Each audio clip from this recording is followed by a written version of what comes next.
Hi everyone, जय भारत। तो super 3000 के डे 23 में हम लोग डिस्कस करने वाले हैं मैग्नेटिक्स। बहुत ही इंपॉर्टेंट चैप्टर, बहुत सारे क्वेश्चन आने वाले हैं जेई के एग्जाम में इस टॉपिक से। मैग्नेटिक्स में हम लोग डिस्कस करने वाले हैं आज के लेक्चर में, आज के प्रैक्टिस सेशन में डिस्कस करने वाले हैं कि मूविंग चार्ज जब मैग्नेटिक फील्ड में होता है तो क्या क्या उसके इफेक्ट आने वाले हैं। इसके क्रॉसपॉन्डिंग हम लोग उसके सर्कुलर पाथ की बात कर सकते हैं। हमें मालूम है कि कोई भी मैग्नेटिक फील्ड में अगर कोई चार्ज इंटर करता है, किसी वेलोसिटी से मूव कर रहा है, तो उसके ऊपर जो मैग्नेटिक फोर्स एक्ट हो सकती है वो magnetic force Q times of V cross B। Magnetic force की डायरेक्शन हम लोग V क्रॉस B से फाइंड करेंगे अगर चार्ज पॉजिटिव है तो, और अगर चार्ज निगेटिव हुई तो V क्रॉस B के अपोजिट डायरेक्शन में मैग्नेटिक फोर्स एक्ट हो जाएगी। ये सारे कॉन्सेप्ट अपने को पहले भी आप पढ़ चुके होंगे या आपने रिवाइज भी किया होगा। इसी करस्पॉन्डिंग अगर कोई चार्ज पार्टिकल मैग्नेटिक फील्ड में मूव कर रहा है तो सर्कुलर पाथ अगर फॉलो कर रहा है, डिफरेंट पाथ फॉलो कर सकता है, वो स्ट्रेट पाथ फॉलो कर सकता है, विदाउट एनी डेविएशन वो पाथ फॉलो कर सकता है, सर्कुलर पाथ वो पाथ फॉलो कर सकता है, हेलिकल पाथ फॉलो कर सकता है, depending on angle between velocity B and velocity और बी के बीच में क्या एंगल है, थीटा की वैल्यू पर डिपेंड करेगा कि उनकी पाथ कैसी होने वाली है। अगर सर्कुलर पाथ को फॉलो करा, अगर वेलोसिटी और मैग्नेटिक फील्ड दोनों एक दूसरे के परपेंडिकुलर में है, अगर वेलोसिटी और मैग्नेटिक फील्ड दोनों एक दूसरे के परपेंडिकुलर में है तो पाथ ऑफ पार्टिकल जो होगी यूनिफॉर्म मैग्नेटिक फील्ड में वो सर्कुलर होगी। क्लियर। और सर्कुलर पाथ की रेडियस की बात करें R इक्वल टू mv/qb, ये टाइप के इक्वेशन हमें मालूम होंगे, आपने रिवीजन किया होगा।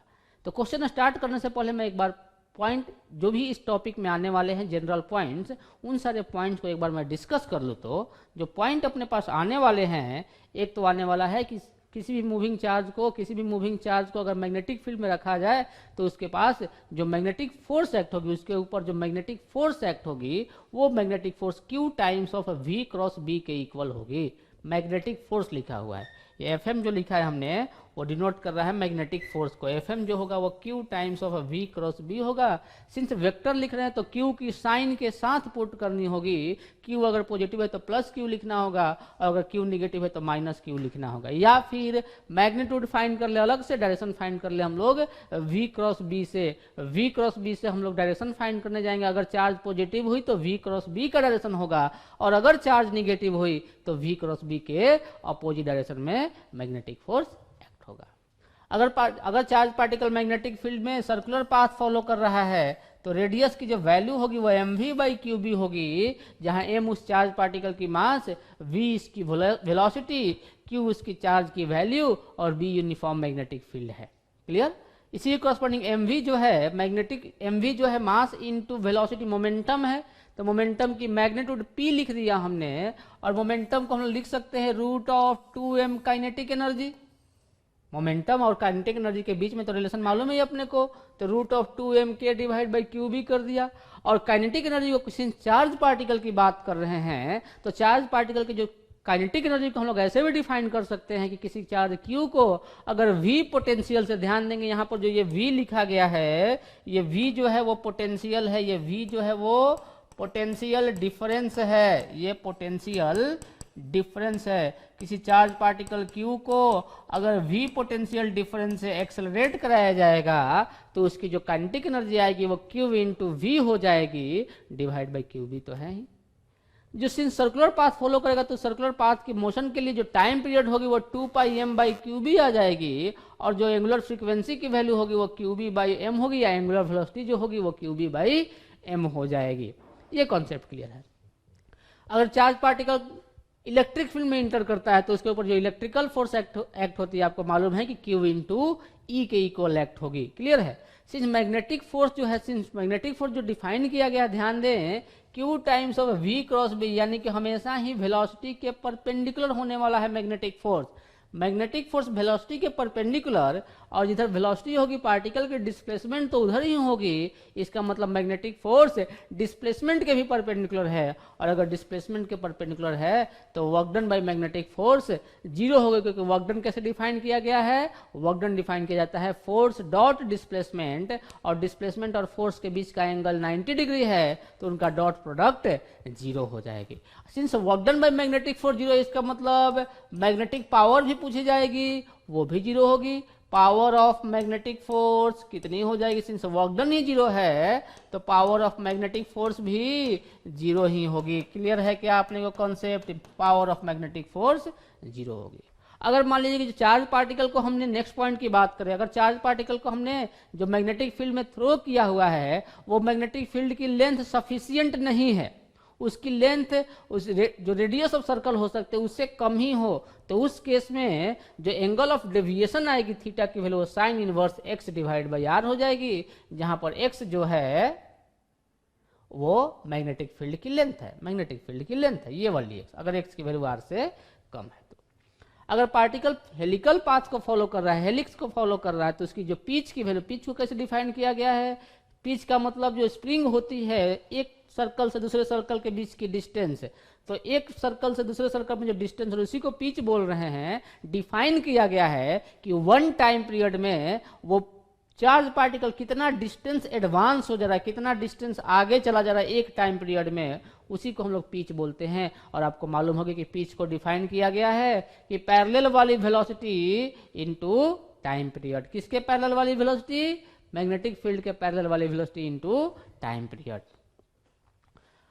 अपने को बायोट-सावर्ट लॉ का यूज किया जा सकता है इसमें, मैग्नेटिक फील्ड के करस्पॉन्डिंग किसी करंट कैरिंग वायर के करस्पॉन्डिंग मैग्नेटिक फील्ड पूछी जा सकती है और उसे करस्पॉन्डिंग फोर्स पूछा जा सकता है, इसलिए मैंने एक टर्म लिखा हुआ है। आगे हम लोग जब बायोट-सावर्ट लॉ का डिटेल में डिस्कस करेंगे नेक्स्ट टॉपिक मैग्नेटिक 2 में, वहां पर इसके बारे में ज्यादा डिटेल में डिस्कस करेंगे। अभी सिर्फ मैं बोल दे रहा हूं कि कोई भी करंट एलिमेंट जो मैग्नेटिक फील्ड प्रोड्यूस करता है किसी पॉइंट P पर, जो कि उस करंट कैरिंग एलिमेंट से r डिस्टेंस दूर हो, उस मैग्नेटिक फील्ड की value mu naught by 4 pi I D L cross R divide by R cube होती है।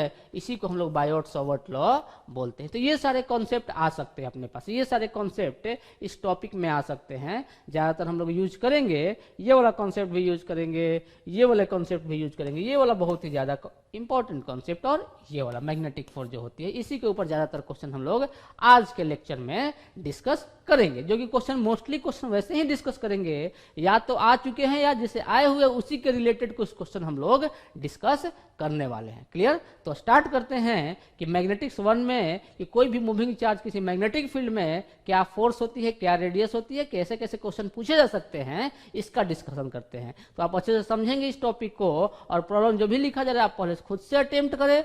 आपके पास जेरॉक्स आ चुकी है, और खुद से भी अटेम्प्ट करेंगे पहले, और जहां पर भी प्रॉब्लम हो उससे करस्पॉन्डिंग आप लेक्चर को व्यू कर सकते हैं, लेक्चर को देख सकते हैं। क्लियर? तो स्टार्ट करते हैं हम लोग। ओके, तो देखते हैं।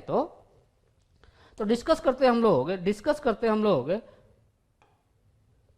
सबसे फर्स्ट क्वेश्चन की बात करते हैं। क्वेश्चन में क्या क्या बोला गया है, ध्यान दे। तो क्वेश्चन में क्या क्या बोला गया है अपने को, क्वेश्चन देखे आप, क्वेश्चन को देखे क्या क्या बोला गया है। क्वेश्चन में बोला गया charge on a particle Y is double the charge on particle X. बोला गया कि charge on Y, Q on Y is double of charge on X, ऐसा बोला गया है क्या। वाई पार्टिकल का जो चार्ज है वो एक्स पार्टिकल के चार्ज का डबल है, 2 times of q है। The two particle x and y after being accelerated through the same potential difference, दोनों को सेम पोटेंशियल डिफरेंस से एक्सेलरेट कराया गया है, enter a region of uniform magnetic field and describe circular path. दोनों same magnetic field में enter कर रहे हैं, दोनों को सेम पोटेंशियल से एक्सेलरेट किया गया है, चार्ज किलो डिफरेंट है, और दोनों की रेडियस r1 और r2 है।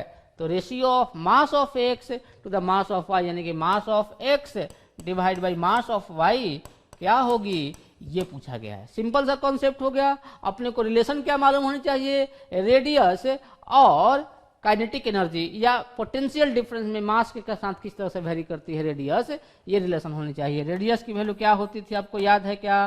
सिंपल सा इक्वेशन मैंने लिखा हुआ था mv बाई क्यू बी। इसी mv को लिख दिया था मैंने क्या, momentum divide by Q B. इसी मोमेंटम को क्या लिखा था, रूट ऑफ 2m के जहां पर काइनेटिक एनर्जी थी डिवाइड बाई क्यू बी, और काइनेटिक एनर्जी को मैंने लिखा हुआ था रूट ऑफ 2m के की वैल्यू q इंटू वी हो गई, v potential difference divide by Q B.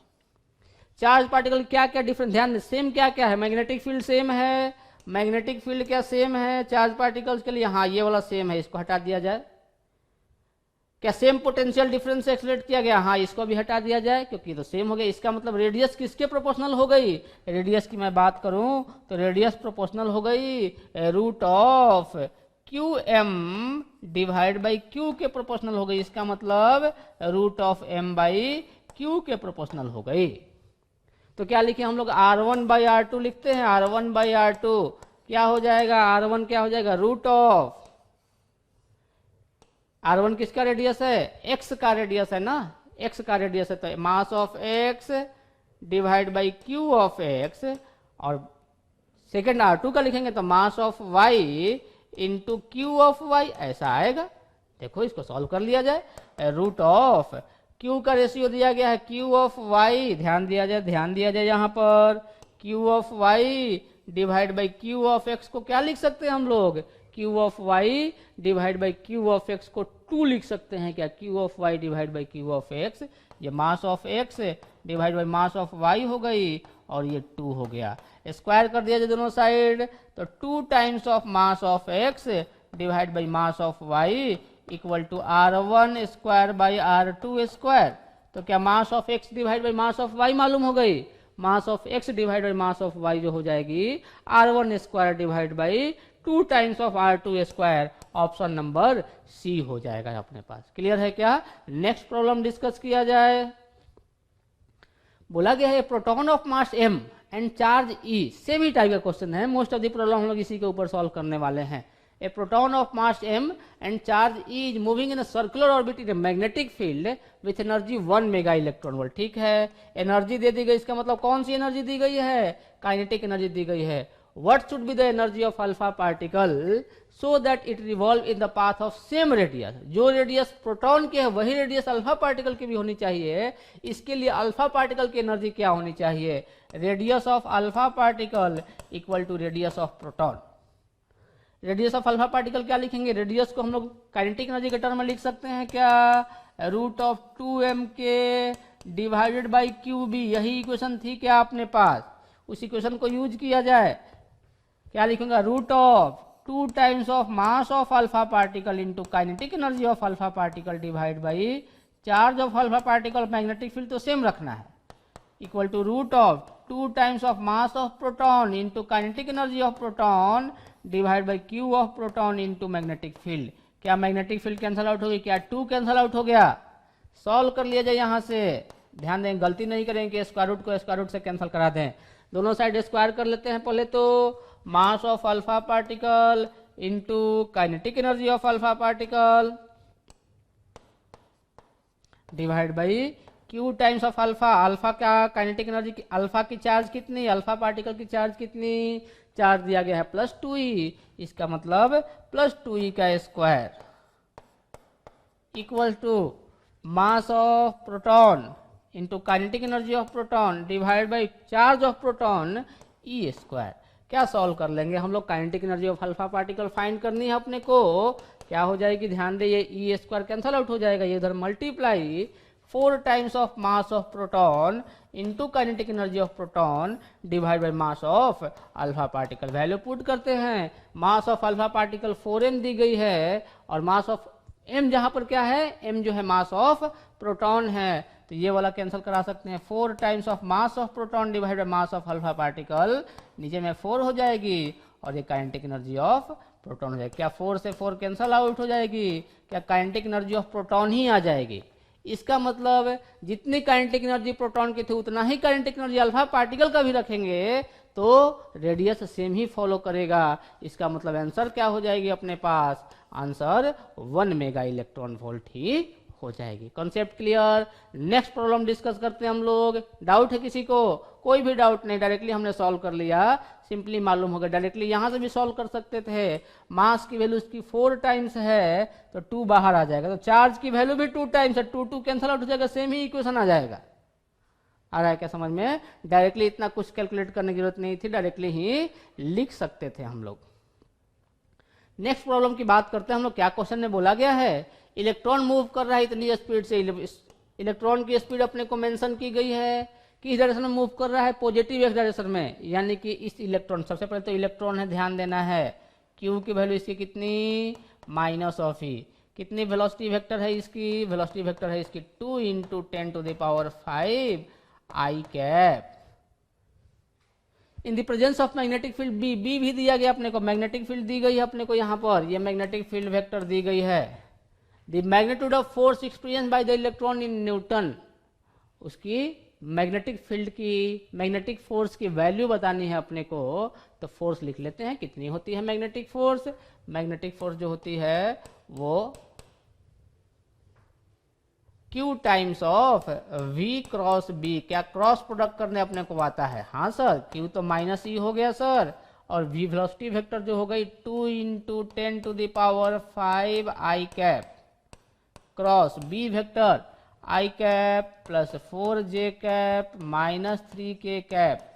Sir cross product करने तो अपने को आता है सर, अपने को मालूम है कि ये वाला ट्रिक अपने को याद है, आई कैप जे कैप और के कैप, आई क्रॉस जे के हो जाता है और जे क्रॉस के आई हो जाता है और के क्रॉस आई जे हो जाता है। ऐसा हम लोग फॉलो करते हैं क्रॉस प्रोडक्ट में। तो क्रॉस प्रोडक्ट किया जाए तो माइनस ई की वैल्यू कितनी है? 1.6 into 10 to the power minus 19 into 2 into 10 to the power 5 common ले लिया, इसको मल्टीप्लाई किया, आई क्रॉस आई 0 हो गया, आई क्रॉस जे कितनी हो जाएगी? आई क्रॉस जे करेंगे के हो जाएगी क्या? तो ये प्लस ऑफ 4k कैप हो गया, आई क्रॉस जे के कैप हो गया, आई क्रॉस माइनस के आई माइनस ऑफ 3 आई क्रॉस के करेंगे तो माइनस जे हो जाएगा क्या? तो ये माइनस ऑफ जे कैप हो गया, ये अपने पास आ जाएगी।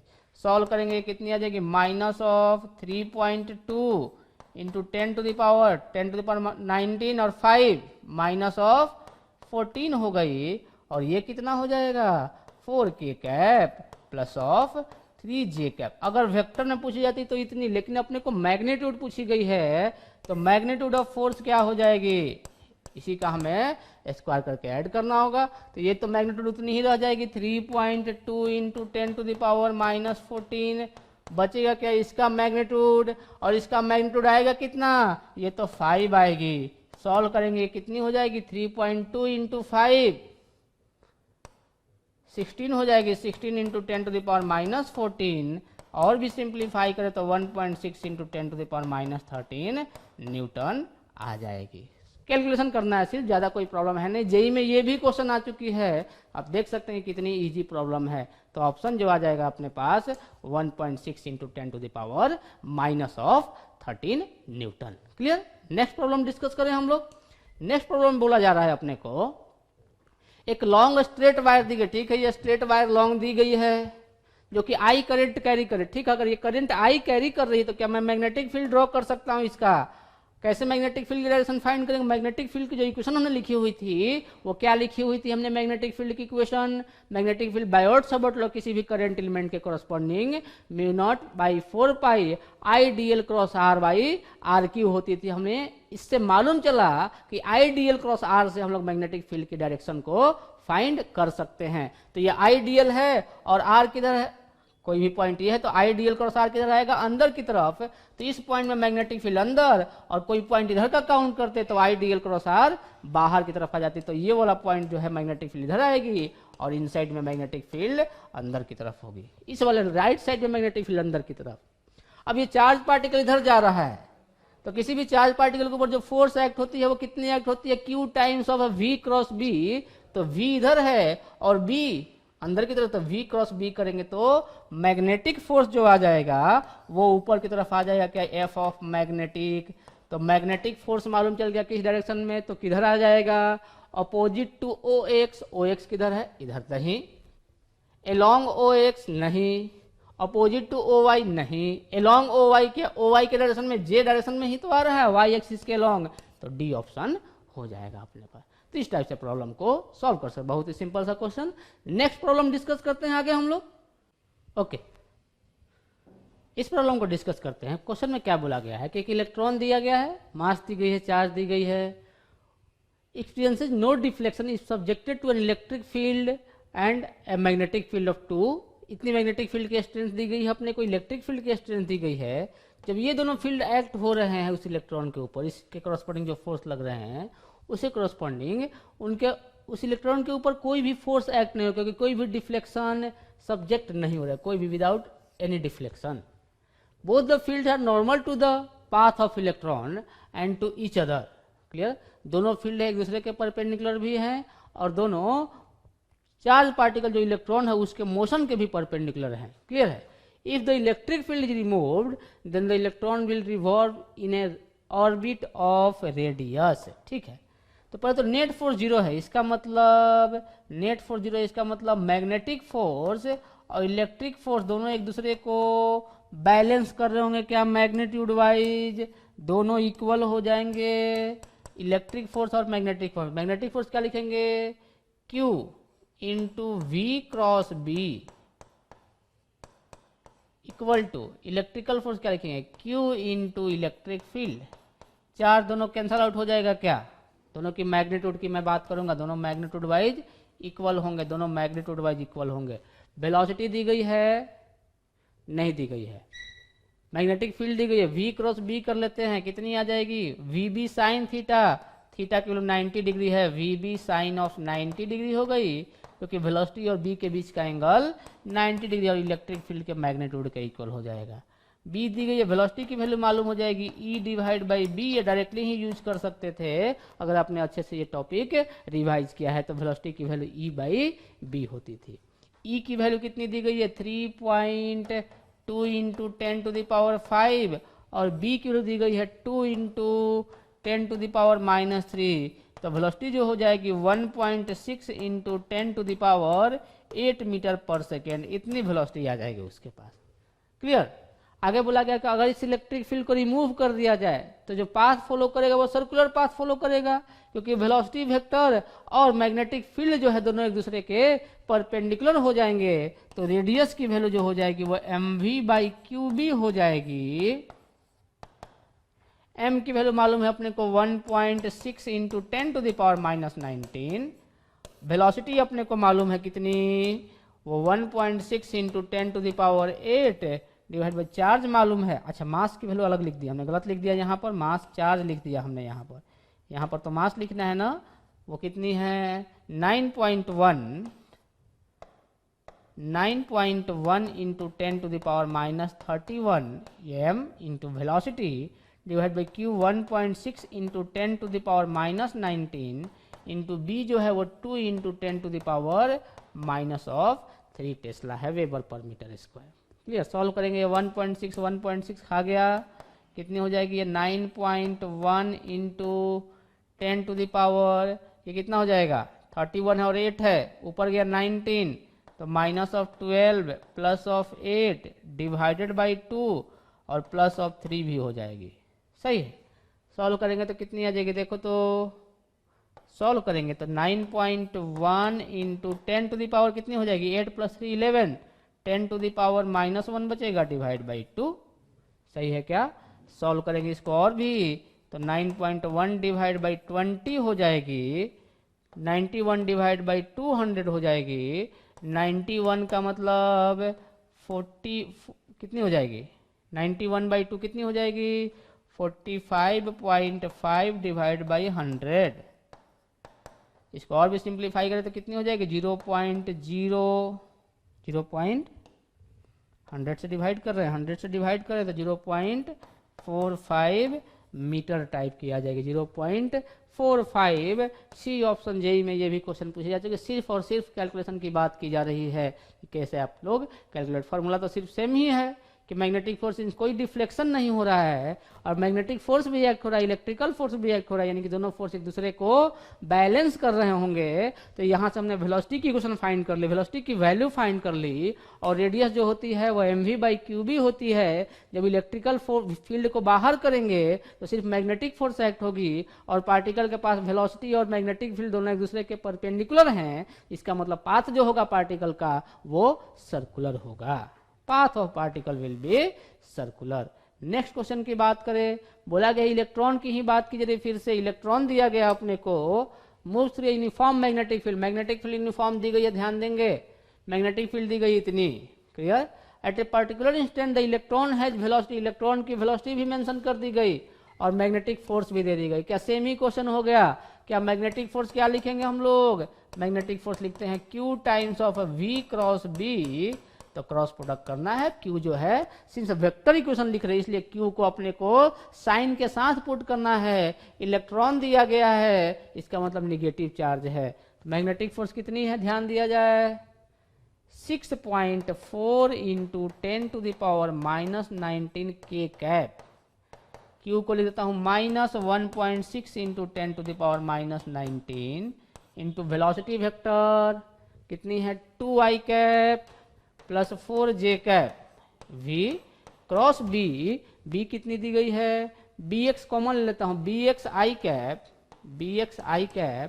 Plus 3bxj cap. ऐसा लिख दूं क्या क्या, बस इसको क्रॉस प्रोडक्ट करना है, कुछ करना ही नहीं है इस प्रॉब्लम में। तो ये कितना देखो तो 10⁻⁻19 कैंसल आउट, ये 1.6 से कैंसल आउट 4 से, तो ये 4k कैप हो गई equal to minus, cross product करते हैं, i को i के साथ 0 हो जाएगा, i को j के साथ 2 into 6bx i cross j k cap हो जाएगा। इसको इसके साथ 4bx हो गया तो प्लस ऑफ 4bx हो गया, j क्रॉस i करेंगे तो j क्रॉस i करेंगे तो माइनस ऑफ k कैप, और j क्रॉस j तो 0 हो जाएगा। सिंप्लीफाई करें इसको तो 4k कैप इक्वल्स टू ये कितना हो गया माइनस ऑफ 6 और ये -4 2bx हो जाएगा। कितनी वैल्यू आ जाएगी 2bx जो हो गया, 2bx जो हो गया वो -4 के इक्वल हो जाएगा। क्या कंपेयर कर दिया जाए कोफिशिएंट को तो bx की वैल्यू क्या आ जाएगी -2। ऑप्शन आ जाएगा अपने पास बी ऑप्शन। क्लियर है क्या, सिंप्लीफाई करने आ गया अपने को। फॉर्मूला सेम ही है, मैं अभी तक जो भी प्रॉब्लम कराया हूँ मोस्ट ऑफ द प्रॉब्लम या तो मैग्नेटिक फोर्स या तो रेडियस की बात की जा रही है, और ज़्यादा कुछ प्रॉब्लम है नहीं। हाँ रेडियस को डिफरेंट टर्म में लिखने आना चाहिए, r equal to mv/qb, mv को लिख दिया मोमेंटम को लिख दिया √2m के, काइनेटिक एनर्जी को लिख दिया हमने q into applied potential difference. इस तरह से चेंज करने आना चाहिए, प्रॉब्लम बहुत ही ईजी है। नेक्स्ट प्रॉब्लम की मैं बात करूँ, नेक्स्ट प्रॉब्लम बोला गया कि इलेक्ट्रॉन दिया गया है, फिर से ध्यान दे इलेक्ट्रॉन की बात की जा रही है, निगेटिव चार्ज मूव कर रहा है किधर पॉजिटिव एक्स डायरेक्शन में, वेलोसिटी कितनी दी गई है 6 इंटू 10⁻6। मैग्नेटिक फील्ड में इलेक्ट्रिक फील्ड में इंटर करे, यूनिफॉर्म इलेक्ट्रिक फील्ड पर सेंटीमीटर, ध्यान देंगे पर centimetre pointing along positive Y direction. ठीक है, इलेक्ट्रिक फील्ड किधर है ऊपर की तरफ, कितनी 300 वोल्ट पर सेंटीमीटर, सेंटीमीटर को मीटर में कन्वर्ट कर दे 10⁻⁻2 मीटर।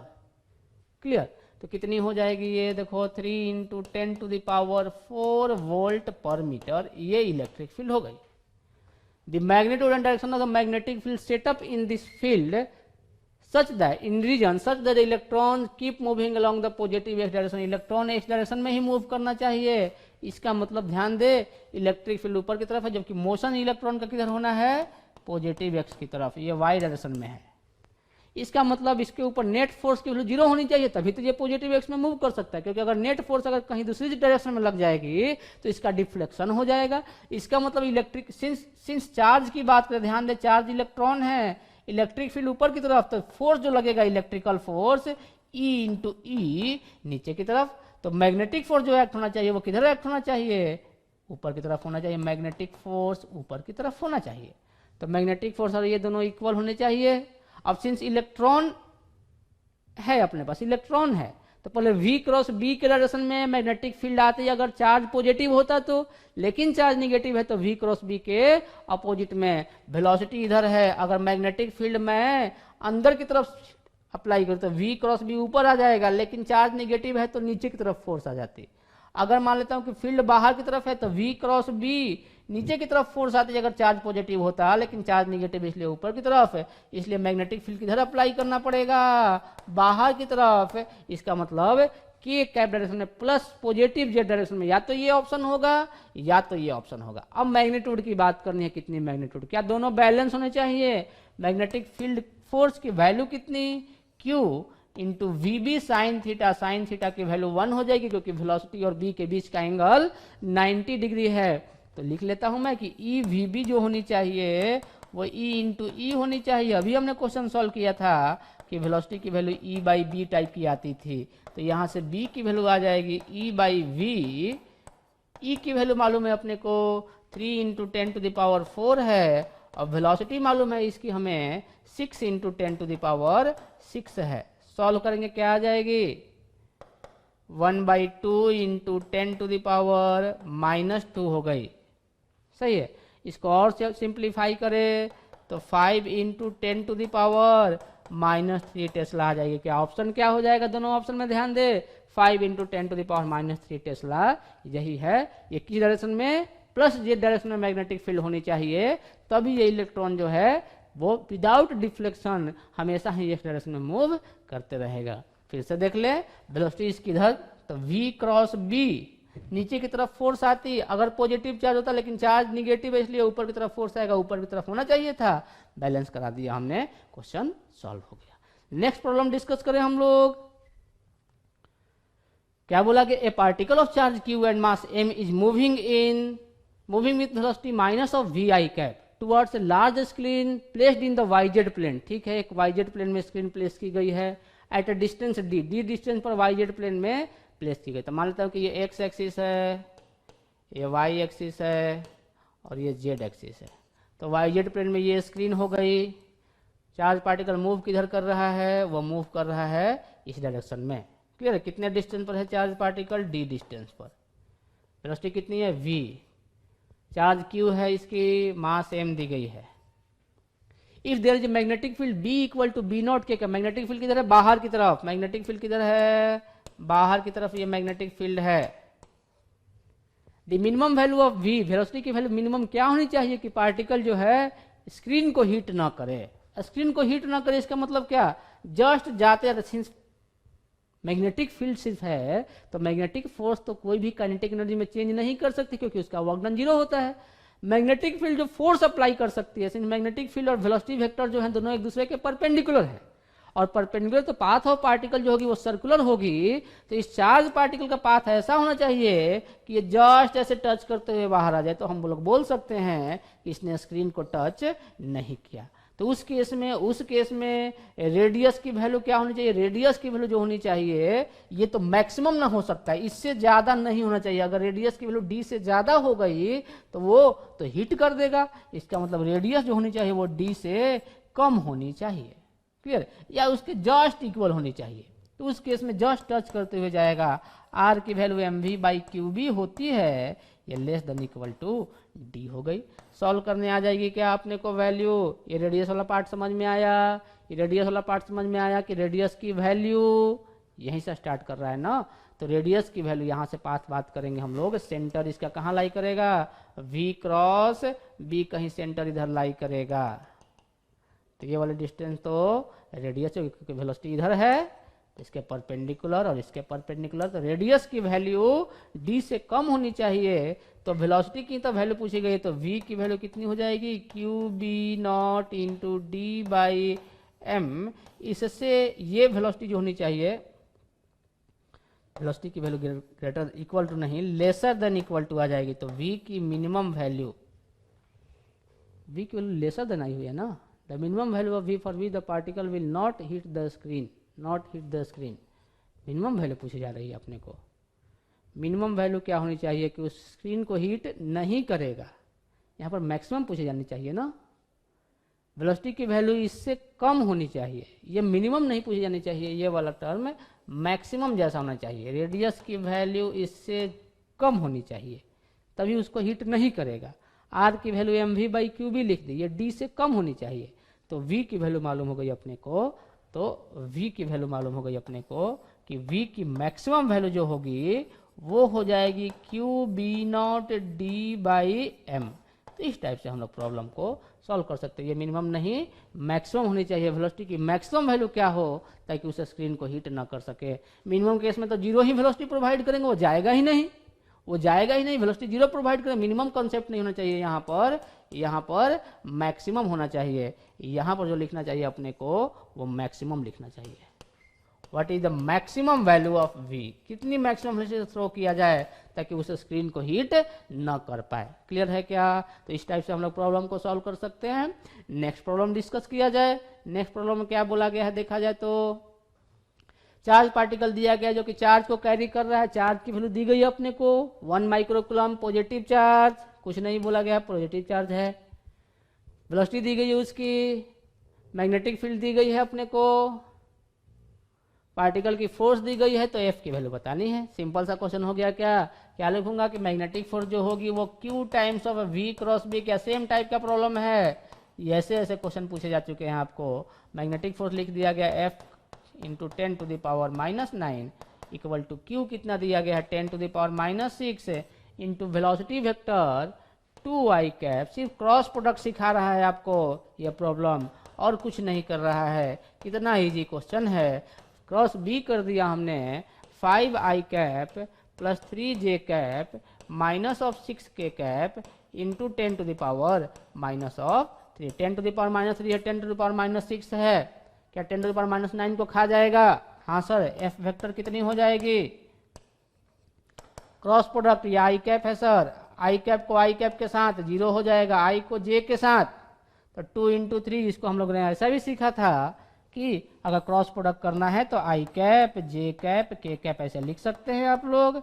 और पहले 2 आ गया, फिर 3 आ गया, कोफिशिएंट को लिख देना है, फिर 5 आ गया, फिर 3 आ गया और -6 आ गया। इसकी वैल्यू फाइंड करेंगे तो आई कैप कॉमन हो गया -18 -12 minus of J cap common हो जाएगा सेकेंड पार्ट में 2 इंटू -6 -12 -20 प्लस ऑफ के कैप कॉमन हो गया 2 इंटू 3 6 -15। सॉल्व करेंगे तो फोर्स कितनी आ जाएगी देखिए -30 आई कैप, ये कितना हो गया 20 और 12 32, तो प्लस ऑफ 32 जे कैप, ये सॉल्व करेंगे तो माइनस ऑफ 9 के कैप। देखे तो क्या ऐसा कोई ऑप्शन है? -30 आई कैप प्लस 32 जे कैप -9 के कैप। सारा कुछ देखे तो सब कुछ सेम दिया गया मीटर पर सेकेंड में, सब कुछ ऐसा यूनिट में, तो ये न्यूटन में आ जाएगी फोर्स। तो कौन सा ऑप्शन हो जाएगा? B option. प्रॉब्लम सॉल्व हो जाएगी। समझ में आ रहा है? प्रॉब्लम बहुत ही ईजी है, बहुत ही सिंपल से क्वेश्चन आए हुए हैं जेई में, तो अटेम्प्ट किया जा सकता है। सिर्फ 2-3 फॉर्मूले ही है इस चैप्टर के ऊपर जो कि यूज में अपने को लाने हैं। क्लियर है? तो नेक्स्ट प्रॉब्लम डिस्कस कर लेते हैं हम लोग। नेक्स्ट प्रॉब्लम में क्या बोला जा रहा है? अपने को बोला गया है कि ये beam of proton with speed दी गई है, प्रोटॉन की स्पीड दी गई है अपने को, प्रोटॉन बोला गया है, स्पीड दी गई है, इंटर से यूनिफॉर्म मैग्नेटिक फील्ड दी गई है, एंगल कितना दिया गया 60 डिग्री। ठीक है, यानी कि मैग्नेटिक फील्ड अगर इधर है, ये मैग्नेटिक फील्ड है, तो चार्ज पार्टिकल जो इंटर कर रहे हैं इसे 60 डिग्री एंगल पर इंटर कर रहा है।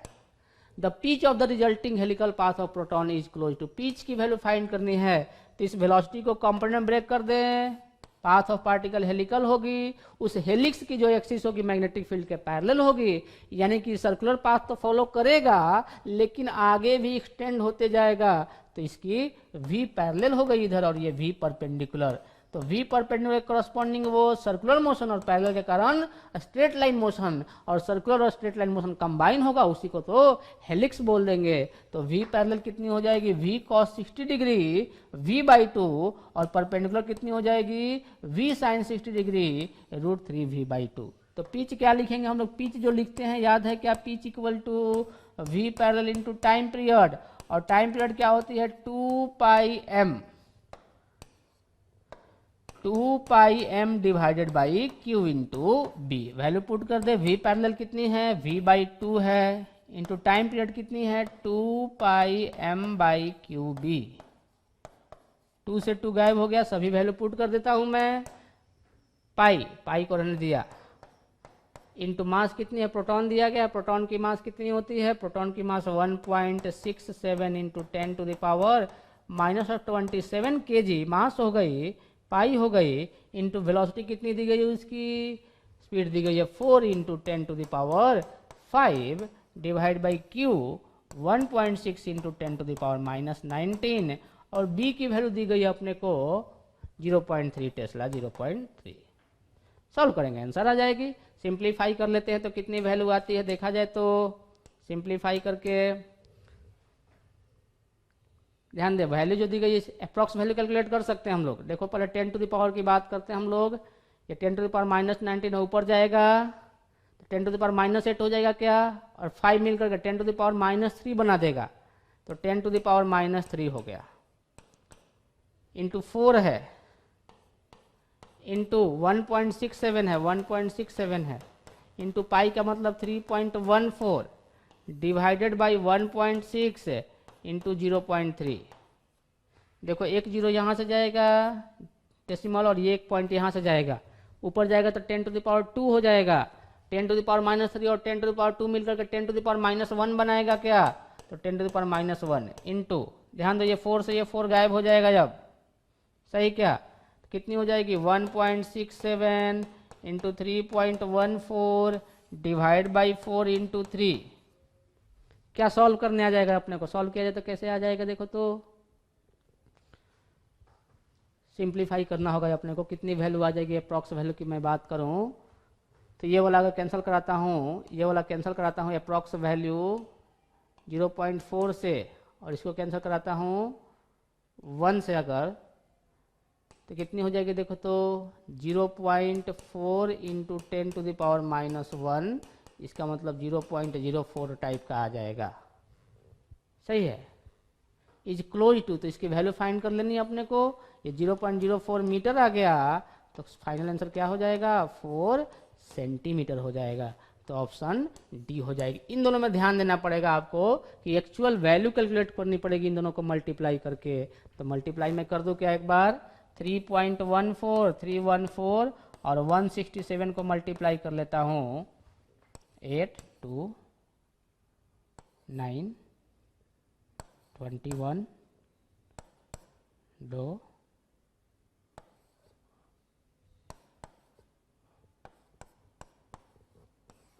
8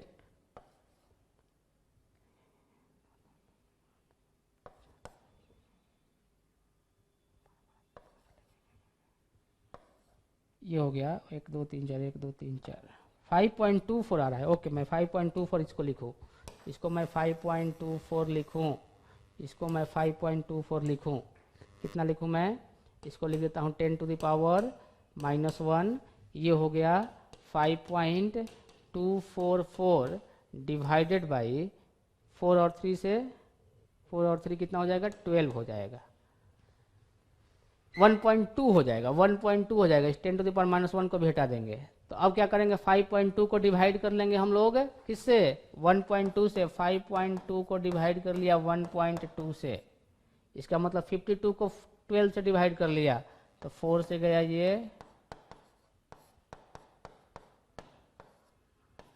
किसके क्लोज आएगा 4 सेंटीमीटर, अप्रॉक्स वैल्यू भी फाइंड कर सकते हैं, दो ऑप्शन पास पास में दी गई थी इसलिए अपने को वैल्यू कैलकुलेट करनी पड़ी, अदरवाइज कैलकुलेट करने की जरूरत नहीं होती। अगर ये दे दिया गया जैसे 2 सेंटीमीटर 12 सेंटीमीटर, अगर ये 15 दिया गया होता तो डायरेक्टली हम लोग ये ऑप्शन लिख लेते हैं, तो इस टाइप से प्रॉब्लम सॉल्व कर सकते हैं। ओके, तो नेक्स्ट प्रॉब्लम डिस्कस करते हैं आगे हम लोग। ओके, तो इस प्रॉब्लम की बात करते हैं। प्रॉब्लम में बोला गया कि एक फिगर दी गई अपने को, मैग्नेटिक फील्ड दी गई है हॉरिजॉन्टल डायरेक्शन में, और इस मैग्नेटिक फील्ड की लेंथ दी गई अपने को L length, clear. Magnetic field की वैल्यू वगैरह दी गई अपने को कि मैग्नेटिक फील्ड की वैल्यू जो है, मैग्नीट्यूड जो है वो 0.3 टेस्ला है, और इस मैग्नेटिक फील्ड में ये पार्टिकल जो है प्रोटॉन इंटर कर रहा है, ध्यान देंगे प्रोटॉन इंटर कर रहा है कितने डिग्री एंगल से, 60 डिग्री एंगल से, कितनी वेलोसिटी से, ये वेलोसिटी दी गई है अपने को।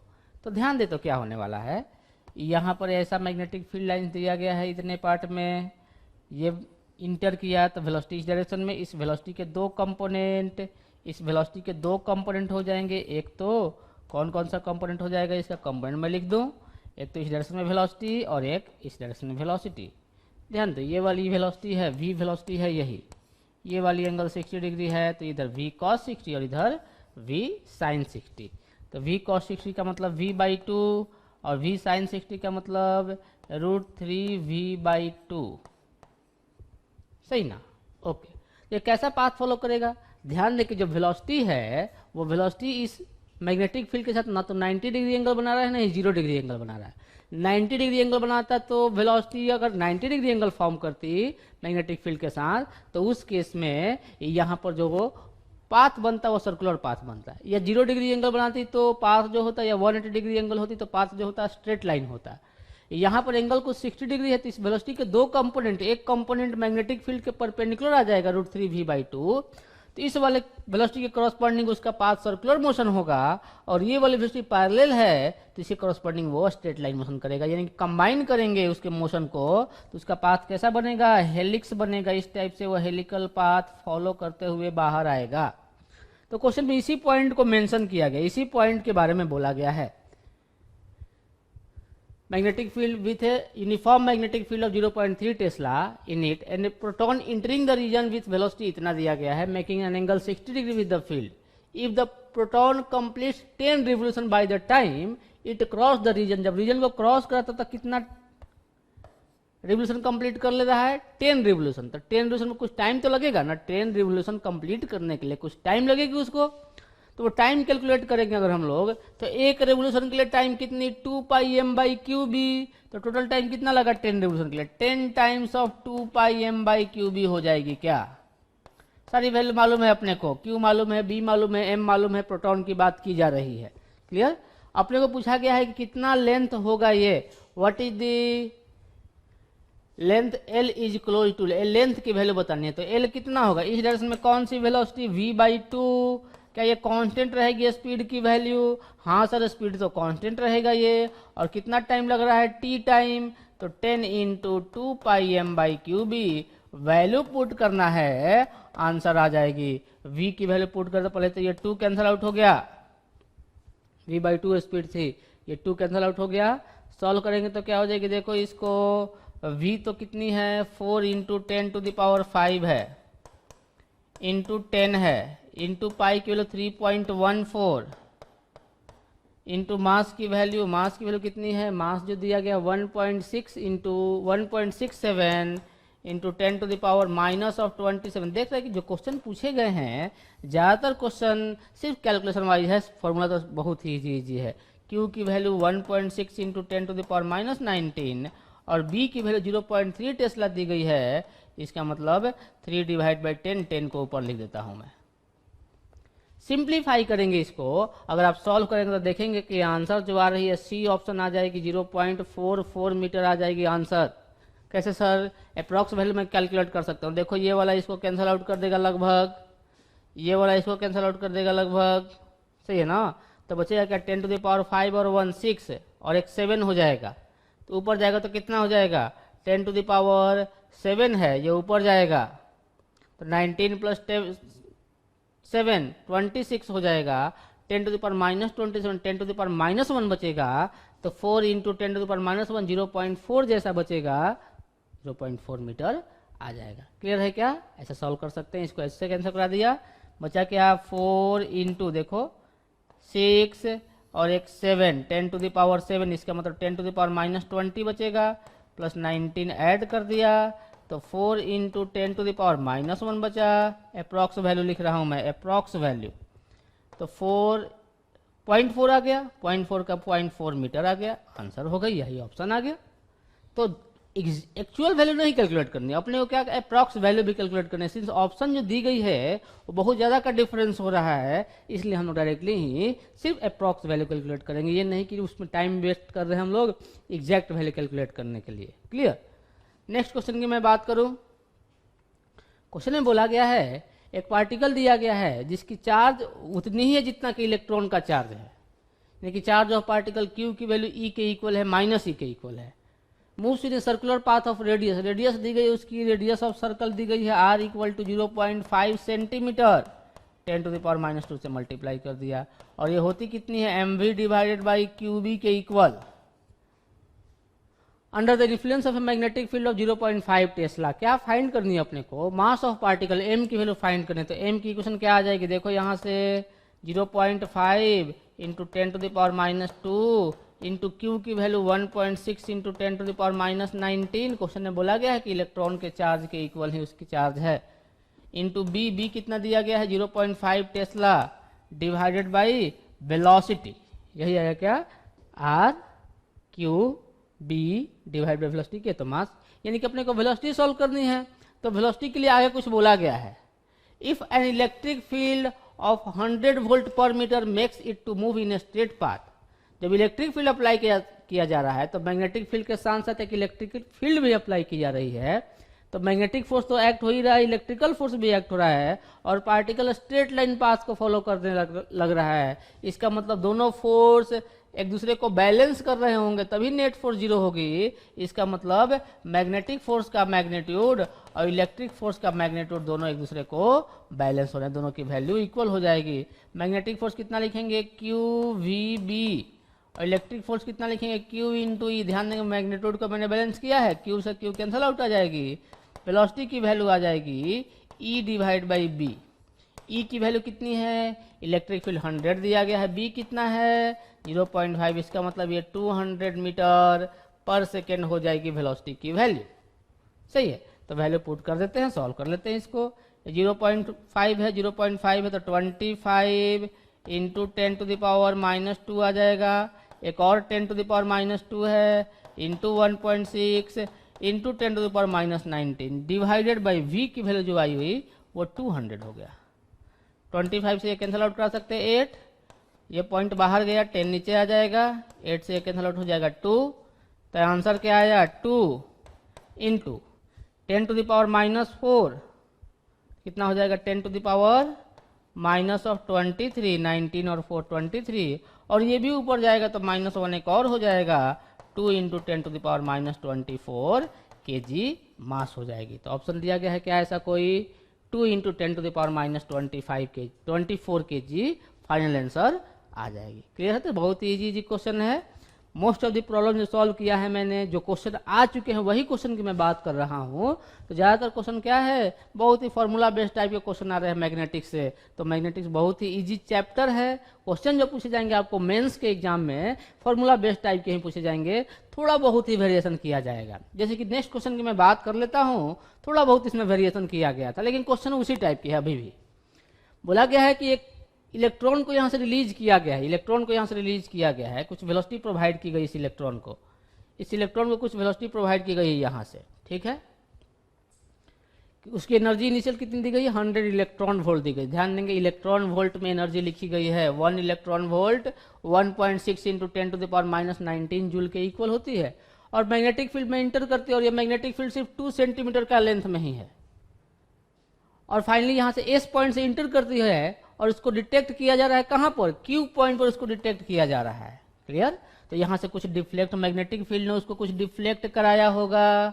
ये वाली एंगल ऑफ डेविएशन फाइंड कर सकते हैं हम लोग, थीटा की value sine theta equal to, angle of deviation लिखने जाएंगे तो साइन थीटा इक्वल टू लिख सकते हैं कि x डिवाइड बाई आर के इक्वल होगी, x divide by R. x कितनी है 2 सेंटीमीटर, और रेडियस की वैल्यू हम लोग mv divide by QB type का लिख सकते हैं, r लिख दिया हमने।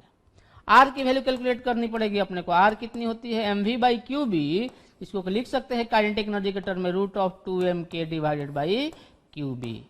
क्या 2m मालूम है अपने को, मास ऑफ इलेक्ट्रॉन मालूम है अपने को, क्या काइनेटिक एनर्जी मालूम है उसकी 100 इलेक्ट्रॉन वोल्ट, उसको कन्वर्ट करना होगा जूल में, क्या चार्ज मालूम है उसकी, क्या b मालूम है अपने को, ये वैल्यू सॉल्व कर सकते हैं हम लोग, r की वैल्यू अपने को मालूम हो जाएगी। r हमने सॉल्व कर लिया, मैं सॉल्व नहीं कर रहा हूँ, आप वैल्यू खुद से सॉल्व कर सकते हैं, r की वैल्यू मालूम हो जाएगी अपने को। आगे क्या पूछा गया है कि डिस्टेंस, कौन सा डिस्टेंस फाइंड करना है अपने को, ये p पॉइंट से लेकर के q पॉइंट तक की डिस्टेंस, इसी डिस्टेंस को फाइंड करना है।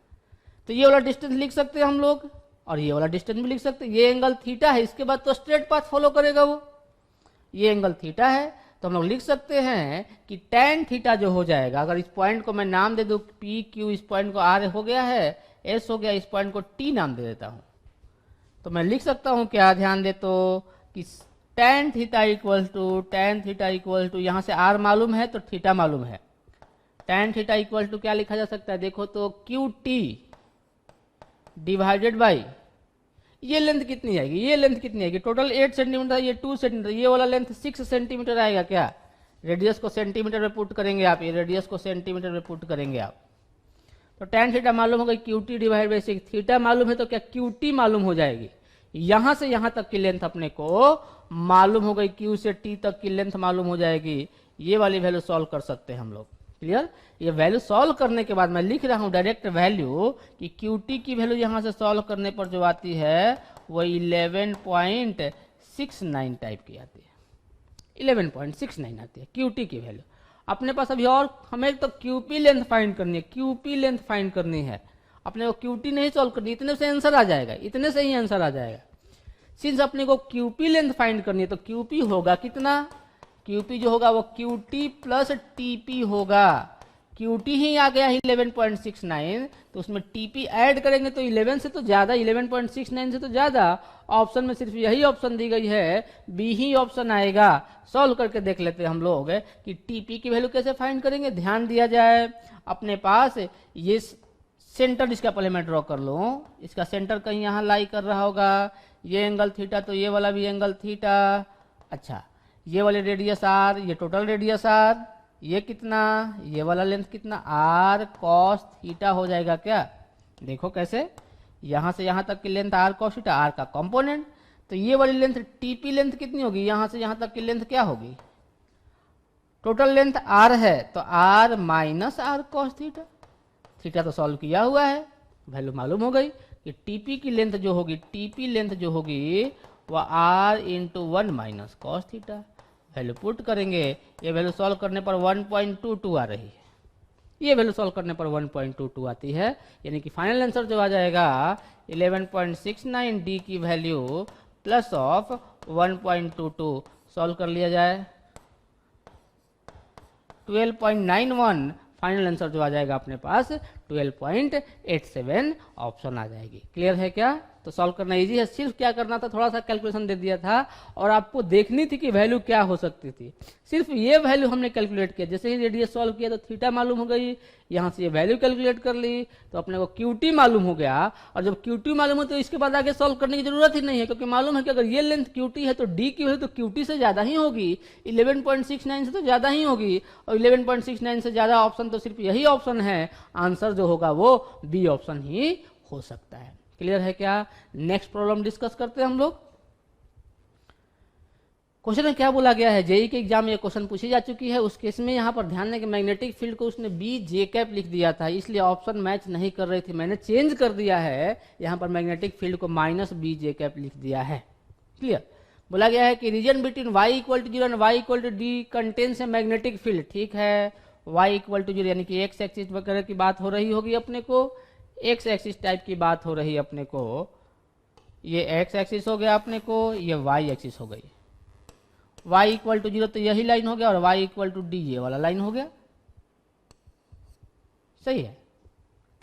बोला कि सिर्फ इतने ही पार्ट में मैग्नेटिक फील्ड, और मैग्नेटिक फील्ड कितनी है, मैग्नेटिक फील्ड कितनी है, बी जे कैप माइनस के साथ, यानी कि अंदर की तरफ मैग्नेटिक फील्ड है, ये y एक्सिस है, अंदर की तरफ मैग्नेटिक फील्ड है।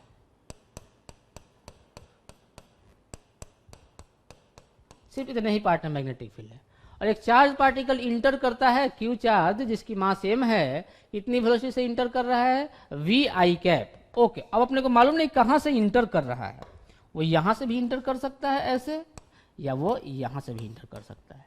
लेकिन जब यहां से इंटर करेगा तो ध्यान दो, चार्ज पार्टिकल पॉजिटिव चार्ज दी गई है क्यू, तो वी क्रॉस बी करेंगे, वी क्रॉस बी तो ऊपर फोर्स लगेगा, वी क्रॉस बी करेंगे फोर्स ऊपर लग जाएगा, और इसमें करेंगे तो v क्रॉस b करेंगे तो फोर्स ऊपर लगेगी, तो बाहर चला जाएगा, यहीं से ये बाहर निकल सकता है, यहीं से ये बाहर निकल सकता है ना, तो यहां से बाहर निकलेगा तो कुछ ऐसे जाएगा ये मोशन करते हुए। क्लियर। तो यहां से बाहर आएगा, ये यहां से बाहर आएगा। अपने को पूछी गई है कि d की वैल्यू कितनी दी गई, ध्यान दो, mv divided by 2qb। mv by qb क्या होती है, रेडियस, इसका मतलब d क्या है, ये वाली लेंथ कितनी है, r बाई 2 के इक्वल, रेडियस का हाफ के इक्वल है ये। क्लियर हो गया यहां तक। तो पार्टिकल जब यहां पर आएगा तो इसके पास वेलोसिटी में कोई चेंज, वेलोसिटी की मैग्नीट्यूड में कोई चेंज आएगा क्या, नहीं, वेलोसिटी तो अभी भी उतनी ही रहेगी। ये वाला एंगल फाइंड कर लेते कि ये कितनी एंगल होगी। जब पार्टिकल यहां पर है तो इसके ऊपर जो मैग्नेटिक फोर्स एक्ट होगी कहीं इधर एक्ट होगी। सही। थीटा की वैल्यू कैलकुलेट करनी है, सेंटर जो बनेगा इस लाइन पर ही कहीं बनेगा, जब यहां पर पहुंचा तो कहीं सेंटर इस लाइन पर बनेगा, क्योंकि magnetic force v cross b इधर लग रही होगी। इनका पॉइंट ऑफ इंटरसेक्शन ये हुआ, यानी कि यही सेंटर है। ध्यान दिया जाए, ये लेंथ रेडियस के इक्वल है, ये लेंथ r/2 है, तो ये वाली लेंथ भी r/2 होगी। तो ये वाली एंगल कितनी हो गई, क्या बता सकते हैं ये वाली एंगल कितनी होगी, क्या 30 डिग्री हो जाएगी, तभी तो साइन 30 डिग्री 1/2 हो पाएगी। अगर ये 30 डिग्री तो ये तो 90 डिग्री है, तो ये वाला कितना हो गया 60 डिग्री हो गया। समझ में आया क्या? सब कुछ समझ में आ गया। ये अपने को 30 डिग्री और 60 डिग्री सब कुछ समझ में आया। आगे लिखा जाए इसको, तो आप वेलोसिटी वेक्टर को लिख सकता हो। उस पोजीशन पर जब पहुंचा तो वेलोसिटी वेक्टर कितनी हो जाएगी? कितनी हो जाएगी वेलोसिटी वेक्टर? v cos 60, इसका मतलब v by two I cap plus v sine 60 √3 v by two J cap, ऐसा वेलोसिटी वेक्टर हो जाएगा। अपने को एक्सेलरेशन वेक्टर चाहिए, अपने को एक्सेलरेशन वेक्टर चाहिए। तो जो फोर्स वेक्टर, ये वेलोसिटी वेक्टर हो गया। फोर्स वेक्टर किधर होगा? फोर्स वेक्टर जो होगा v क्रॉस b करेंगे तो v क्रॉस b इस डायरेक्शन में आ जाएगा क्या? फोर्स। फोर्स जो आ जाएगा कहीं इधर आ जाएगा। ये मैग्नेटिक फोर्स हो गई। मैग्नेटिक फोर्स होगी कितनी? मैग्नेटिक फोर्स जो होगी एफ मैग्नेटिक जो होगी, वेक्टर में लिखने जाएं तो मैग्नीट्यूड तो उसकी क्यू वी बी हो जाएगी। मैग्नेटिक फोर्स की मैग्नीट्यूड क्यू वी बी हो जाएगी into cos of 30 degree minus I cap, cos 30 degree minus of I cap, component लेंगे तो plus sine 30 degree J cap. ऐसा होगा क्या? सॉल्व कर लिया जाए इसको। Q V B cos 30 degree √3 by two, तो minus √3 by two I cap plus of 1 by two J cap. तो एक्सेलरेशन कितनी हो जाएगी? एक्सेलरेशन जो हो जाएगी मास से डिवाइड कर देना है, तो Q V B divide by M into minus √3 I cap plus J cap divided by two. ऐसा कोई ऑप्शन है क्या? ऐसा कोई ऑप्शन नहीं है, कोई ऑप्शन मैच नहीं करेगा।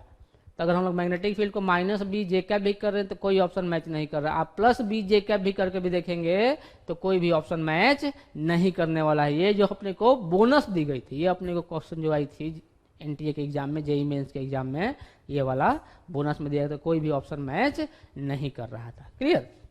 नेक्स्ट क्वेश्चन डिस्कस कर लेते हैं। बोला गया है एक सर्टेन रीजन में स्टैटिक इलेक्ट्रिक फील्ड और मैग्नेटिक फील्ड दोनों ही है।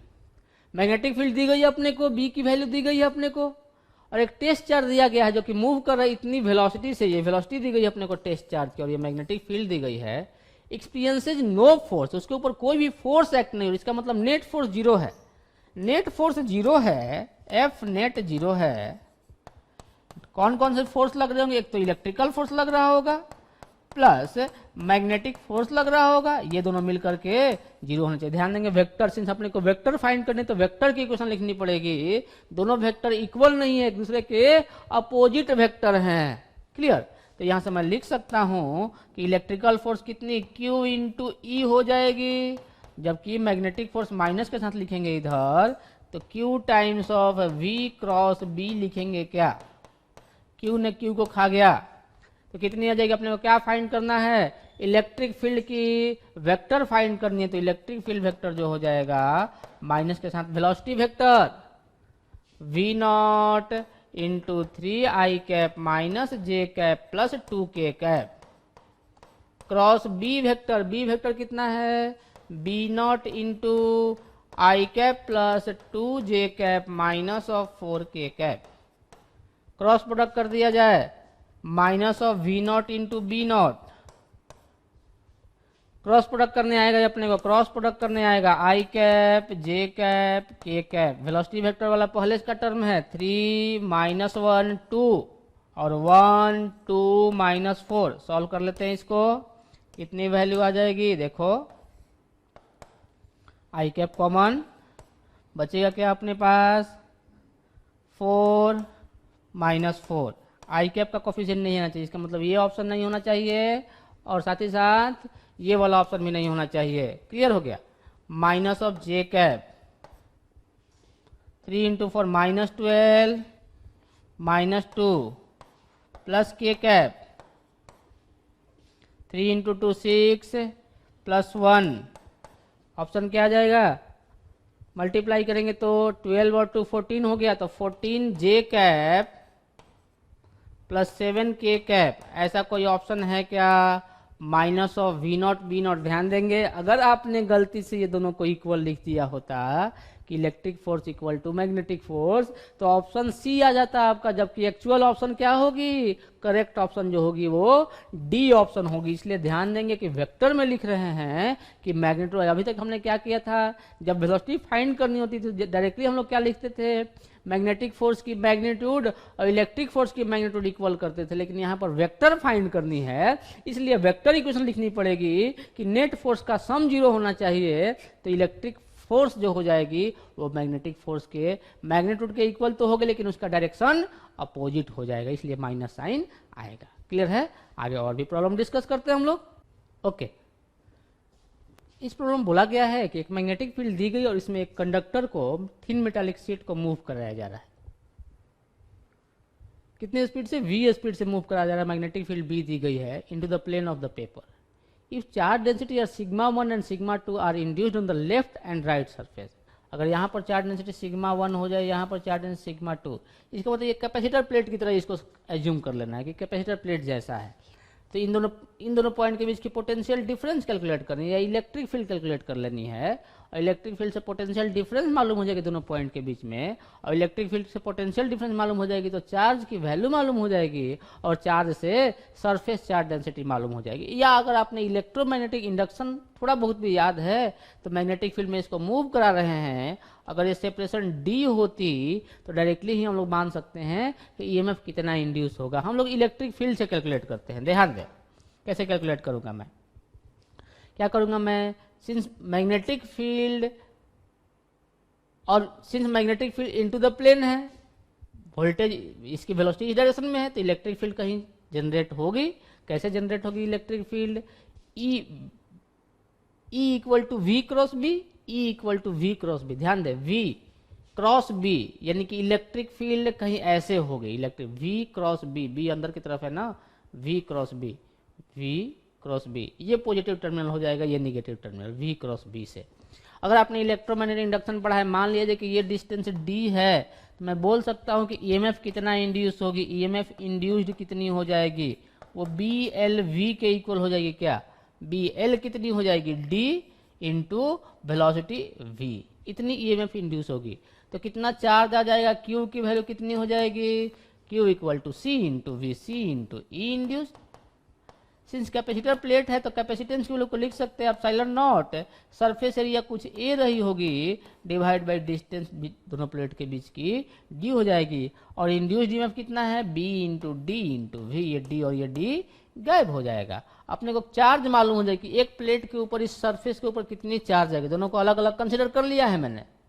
तो चार्ज अपॉन एरिया को ही तो हम लोग सिग्मा बोलेंगे, तो क्यू अपॉन एरिया जो हो जाएगी वो epsilon not B into V हो जाएगी, ये सिग्मा की वैल्यू हो जाएगी। और दोनों पर सिग्मा, दोनों प्लेट पर सिग्मा की वैल्यू तो सेम ही होती है, एक पर पॉजिटिव और एक पर निगेटिव। पॉजिटिव कौन सा प्लेट होगा, देख सकते हैं हम, वेलोसिटी इधर मिली है तो v क्रॉस b, तो पॉजिटिव चार्ज इधर जाएगा, इलेक्ट्रॉन इधर जाएगा, तो इलेक्ट्रॉन यहाँ डेवलप हो जाएगा, पॉजिटिव चार्ज यहाँ पर आ जाएगी। यही तो इलेक्ट्रोमैग्नेटिक इंडक्शन का कॉन्सेप्ट है। समझ में आ रहा है क्या, मोशनल ईएमएफ जिसको बोलते थे। तो कितनी एक सिग्मा की वैल्यू हो जाए, दोनों सिग्मा इक्वल, और सिग्मा 1 पॉजिटिव, सिग्मा 1 किधर है, सिग्मा 1 लेफ्ट सरफेस पर है, तो सिग्मा 1 एप्सिलॉन नॉट बी भी होनी चाहिए, बी ऑप्शन हो जाएगा अपने पास। क्लियर है क्या, इस तरह से हम लोग सॉल्व कर, या फिर ऐसा भी कर सकते थे कि इलेक्ट्रिक फील्ड पहले फाइंड कर ले, तो इलेक्ट्रिक फील्ड क्या हो जाएगी, या वेलोसिटी क्या होती थी, अपने को याद है क्या, वेलोसिटी कैसे फाइंड करते थे, velocity equal to E by B होती थी, ये वेलोसिटी, तो ई कितनी हो जाएगी, v इंटू बी हो जाएगी। तो v की वैल्यू v है, ये इलेक्ट्रिक फील्ड आ गई, v into B. Electric field से क्या पोटेंशियल डिफरेंस कैलकुलेट कर सकते हैं, ये कांस्टेंट इलेक्ट्रिक फील्ड, तो डेल्टा v कितनी होगी, पोटेंशियल डिफरेंस दोनों सरफेस के बीच में, वो इलेक्ट्रिक फील्ड इंटू डिस्टेंस के इक्वल, डिस्टेंस d मान लेते हैं। तो पोटेंशियल डिफरेंस मालूम, तो क्या चार्ज मालूम हो जाएगी, चार्ज कितनी हो जाएगी, q की वैल्यू लिख सकते हैं हम लोग C into V, capacitance into E into D, जैसा कैपेसिटेंस की वैल्यू को लिख सकते हैं epsilon not A by D. क्या वैसा ही आ जाएगा, फिर से क्या उसी टाइप से आ जाएगा, ई इंटू डी की value epsilon not A by D, और ई की वैल्यू को v इंटू बी लिख दिया इंटू डी, ये डी से डी गायब हो जाएगा, क्या Q divide by area answer हो जाएगी एप्सिलॉन की वैल्यू, सिग्मा की वैल्यू। आगे क्या बोला गया क्वेश्चन में, एक प्रोटॉन दिया गया जिसकी मास m दी गई है, प्रोटॉन की मास m दी गई है, एक्सलेटेड बाय ये पोटेंशियल डिफरेंस v, जिसको कि पोटेंशियल डिफरेंस v से एक्सलेट किया जा रहा है, ठीक है, v पोटेंशियल डिफरेंस एक्सलेट किया गया और उसको पास कराया गया इसी मैग्नेटिक फील्ड से, और उस मैग्नेटिक फील्ड की लेंथ d है, क्लियर, और वो बाहर आ रहा है कुछ अल्फा एंगल फॉर्म करते हुए बाहर है, इसका मतलब एंगल ऑफ डिवीजन की बात की जा रही है। तो मैं लिख सकता हूं, क्या पूछा गया अपने को, साइन अल्फा की वैल्यू, तो एंगल ऑफ डिवीजन क्या लिखेंगे, sine alpha equal to X divide by R होती थी, एक्स की वैल्यू डी है और आर की value M V divide by Q B होगी। लेकिन अपने को मास और वेलोसिटी की बात नहीं, वेलोसिटी की बात नहीं की गई है, एनर्जी की बात की गई है, तो ये q into B into D, M V को लिख सकते हैं मोमेंटम है, तो मोमेंटम को root of 2m kinetic energy q into V potential difference हो जाएगी। सॉल्व करेंगे तो बी डी कॉमन हो गया, q से q एक कैंसल आउट हो जाएगा, square root of q divided by 2mv हो जाएगी। कुछ ऐसा ऑप्शन दिया गया है क्या, B D root of q divide by 2mv, answer आ जाएगी डी ऑप्शन, क्लियर है। तो क्वेश्चन बहुत ही इजी क्वेश्चन पूछे गए हैं अपने को जेईई के एग्जाम में। इस क्वेश्चन की बात की जाए अपने लोग, ए पॉजिटिव चार्ज q दिया गया है जो कि मास m दिया गया, वो मूव कर रहा है x एक्सिस की तरफ, ठीक है, ये x एक्सिस हो गया अपने पास, ये y एक्सिस हो गई, ठीक है, वो चार्ज पार्टिकल किधर मूव कर रहा है, x एक्सिस की तरफ मूव कर रहा है, कितनी वेलोसिटी से मूव कर रहा है, कुछ वेलोसिटी उसकी दी गई है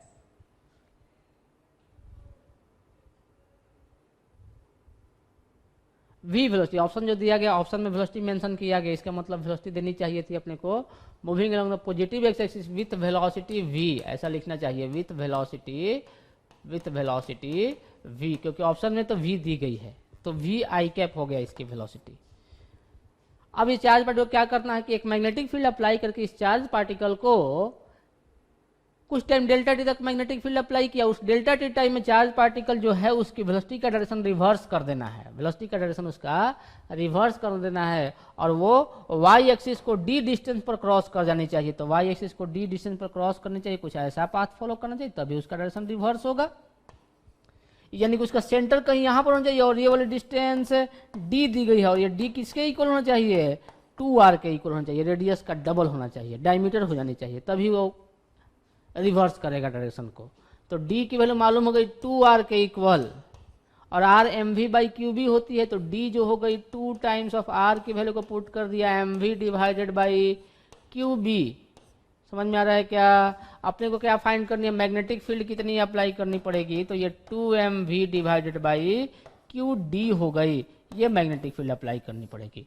और टाइम कितना लगेगा, या तो टाइम पीरियड का हाफ कर दिया, टोटल डिस्टेंस इसने कितना ट्रेवल किया, 2 पाई आर का half, pi into R distance travel किया, pi into R distance travel किया डिवाइडेड बाई वी स्पीड से ट्रेवल किया। पाई आर की वैल्यू को लिख सकते हैं डी बाई टू, तो पाई डी बाई टू वी, तो पाई डी बाई टू भी टाइम होनी चाहिए डेल्टा टी की वैल्यू, और मैग्नेटिक फील्ड की जो वैल्यू होनी चाहिए वो 2mv divide by Q D, 2mv divide by Q D, ऐसा तो सी ऑप्शन में दिया गया है। क्लियर समझ में आ रहा है। आगे क्वेश्चन की बात करें हम लोग, क्वेश्चन नंबर 19 की बात करें, क्या बोला गया अपने को, सिंपल सा क्वेश्चन ये भी है, प्रोटॉन की बात की गई है और ड्यूट्रॉन की बात की गई है। प्रोटॉन मतलब हाइड्रोजन एटम 1 1, और ड्यूट्रॉन का मतलब हाइड्रोजन न्यूक्लियस 1 2, यानी कि हाइड्रोजन न्यूक्लियस में एक न्यूट्रॉन और एक प्रोटॉन दोनों है तब की, यानी कि इसकी मास अगर m काउंट करूंगा तो इसकी मास 2m हो जाएगी, ड्यूट्रॉन दिया गया है तो ट्रिटियम भी दिया जा सकता है। Both express to the same potential difference, ठीक है, मैग्नेटिक फील्ड सेम में इंटर कर रहा है परपेंडिकुलर डायरेक्शन में। अगर ड्यूट्रॉन की रेडियस r है तो पहले तो रेडियस की बात कर लेते हैं, r equal to mv by Q B होती है, काइनेटिक एनर्जी का टर्म में लिखते हैं रूट ऑफ 2mk, k का मतलब q into V divided by Q B. ध्यान दे ड्यूट्रॉन और प्रोटॉन दोनों के लिए चार्ज की वैल्यू क्या होगी, सेम होगी, क्या मैग्नेटिक फील्ड दोनों का सेम, दोनों की पोटेंशियल डिफरेंस सेम अप्लाई किया, both through the same potential difference, इसका मतलब रेडियस किसके प्रोपोर्शनल होगा, मास के स्क्वायर रूट के प्रोपोर्शनल। इसका मतलब radius of proton divide by radius of neutron जो होगा वो इक्वल टू हो जाएगा मास of proton divide mass of neutron. इसका मतलब मैं बोल सकता हूं कि आ जाएगी अपने पास रेडियस ऑफ प्रोटॉन जो होगी वो radius of neutron divided by √2 के इक्वल, और रेडियस ऑफ न्यूट्रॉन क्वेश्चन में बोली गई है r, तो ये r divided by √2 radius of proton हो जाएगी। तो radius of proton path will be r divided by √2 हो जाएगी। सिंपल सा क्वेश्चन है। नेक्स्ट क्वेश्चन की बात करें हम लोग, सिंपल सा क्वेश्चन सेमी टाइप का, ऐसा क्वेश्चन बहुत बार कर भी चुके होंगे आप लोग। ये भी क्वेश्चन पूछी जा चुकी है। एक प्रोटॉन दिया गया है, एक न्यूट्रॉन दिया गया, एक अल्फा पार्टिकल दी गई है। सेम काइनेटिक एनर्जी, क्वेश्चन में काइनेटिक एनर्जी सेम बोली गई है, यानी कि रेडियस का इक्वेशन लिखने जाएंगे तो mv/qb, mv को √2mk लिख दिया divide by qb। Same magnetic field apply किया गया है, इसका मतलब काइनेटिक एनर्जी और b सेम है, तो रेडियस किसके proportional, √m divided by q के proportional, √m divide by q के प्रोपोर्शनल। तो क्या बोला गया है, radius of proton, radius of proton क्या हो जाएगा, रेडियस ऑफ प्रोटॉन किसके इक्वल हो जाएगा, रेडियस ऑफ प्रोटॉन की बात करें किसके प्रोपोर्शनल होगा, रेडियस ऑफ प्रोटॉन किसके proportional, root of mass of proton m हो गया divide by charge of proton e हो गया। ठीक है।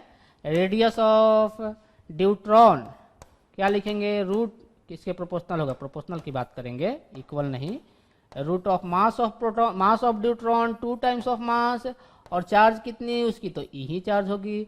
जबकि हम लोग रेडियस ऑफ अल्फा पार्टिकल लिखने जाएंगे तो ये किसके proportional, square root of mass of alpha particle जो कि 4m हो जाएगी divide by charge of alpha particle जो कि 2e होगी। क्लियर है।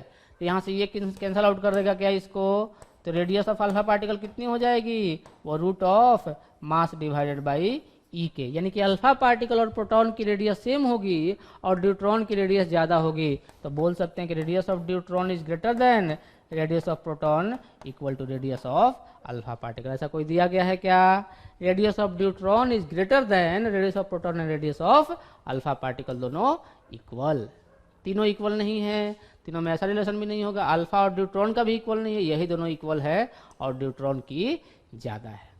क्लियर। नेक्स्ट क्वेश्चन की मैं बात करूं, बोला गया है in a region steady and uniform electric and magnetic field exist, electric field भी दिया गया है उस रीजन में ई इलेक्ट्रिक फील्ड, और उसी रीजन में मैग्नेटिक फील्ड भी दिया गया है बी, इलेक्ट्रिक फील्ड भी है मैग्नेटिक फील्ड भी है। Two fields are parallel to, दोनों एक दूसरे के पैरेलल भी हैं। एक चार्ज पार्टिकल को रिलीज किया जा रहा है यहाँ से रेस्ट से रिलीज किया गया चार्ज पार्टिकल को, रेस्ट में है, अगर ये रेस्ट में है तो जो फोर्स अप्लाई करे, पहले तो मैग्नेटिक फोर्स अप्लाई नहीं करेगा क्योंकि मैग्नेटिक फोर्स अप्लाई होने के लिए चार्ज पार्टिकल के पास कुछ ना कुछ वेलोसिटी होनी चाहिए, तो पहले इलेक्ट्रिकल फोर्स एक्ट होगा, इलेक्ट्रिकल फोर्स इसके ऊपर इस डायरेक्शन में एक्ट होगा Q × E। तो ये चार्ज पार्टिकल, ये जो फोर्स लगा हुआ है इलेक्ट्रिकल फोर्स चार्ज पार्टिकल के ऊपर, तो ये चार्ज पार्टिकल को इधर ही एक्सेलरेट करेगा, तो चार्ज पार्टिकल को इधर ही वेलोसिटी मिलेगी। तो जब हम लोग मैग्नेटिक फोर्स की बात करेंगे तो ये वेलोसिटी और मैग्नेटिक फील्ड दोनों एक दूसरे के पैरेलल हो गए हैं, तो मैग्नेटिक फील्ड कोई भी फोर्स नहीं अप्लाई करेगी, सिर्फ और सिर्फ किसका फोर्स रहेगा, इलेक्ट्रिकल फोर्स का, क्योंकि मैग्नेटिक फोर्स जो होती है वो Q times of V cross B होती है, और दो वेक्टर अगर पैरेलल हो तो उनका क्रॉस प्रोडक्ट 0 हो जाता है। तो पाथ ऑफ पार्टिकल कैसा होगा, path of particle straight line हो जाएगी, पाथ स्ट्रेट लाइन पाथ को फॉलो करेगा, एक्सेलरेटेड पाथ को फॉलो करेगा, एक्सेलरेटेड स्ट्रेट लाइन पाथ होगी, कांस्टेंट डायरेक्शन से मूव करेगा क्योंकि इलेक्ट्रिक फील्ड यूनिफॉर्म दी गई है क्वेश्चन में अपने को। क्लियर। तो ये अपने पास motion of charge particle in magnetic field के ऊपर बहुत सारे कॉन्सेप्ट हमने किए। मोस्टली जो प्रॉब्लम किए गए हैं r = mv/qb पर, sin θ = x/r पर, और इसी के साथ r रेडियस की जो बात की गई है वो डिफरेंट फॉर्म में उसी के ऊपर प्रॉब्लम को सॉल्व किया गया है। नेक्स्ट लेक्चर में हम लोग मैग्नेटिक्स 2 में हम लोग डिस्कस करेंगे कोई भी करंट कैरिंग कॉइल कितनी मैग्नेटिक फील्ड क्रिएट करती है, और उस मैग्नेटिक फील्ड के करस्पॉन्डिंग क्या क्या फेनोमेनन हो सकते हैं, उस फेनोमेनन के करस्पॉन्डिंग हम लोग फोर्स की बात करेंगे, टॉर्क की बात करेंगे, लेकिन ये सारा कुछ हम लोग नेक्स्ट टॉपिक में डिस्कस करेंगे, नेक्स्ट मैग्नेटिक्स 2 में डिस्कस करेंगे। ओके। तो आपको ये आज की लेक्चर बहुत ही अच्छे समझ में आई होगी, क्वेश्चन ज़्यादा अच्छे लेवल का नहीं है, क्वेश्चन बहुत ही इजी पूछे गए हैं आपके जेई के एग्जाम में, मेंस लेवल के लिए हमने क्वेश्चन सेलेक्ट किए हुए थे। मेंस लेवल में जो क्वेश्चन पूछे गए हैं उसी लेवल के क्वेश्चन हैं सारे। क्लियर? तो आप इसको अच्छे से सॉल्व करेंगे। जो भी प्रॉब्लम कराए गए हैं, जो भी फॉर्मूले बताए गए हैं, जो कॉन्सेप्ट स्टार्टिंग में बताए गए थे, वो कॉन्सेप्ट एक बार रिवाइज होने चाहिए और प्रॉब्लम तो अटेम्प्ट हो जाएंगे। क्लियर? ओके, तो थैंक यू, मिलते हैं नेक्स्ट क्लास में। जय भारत।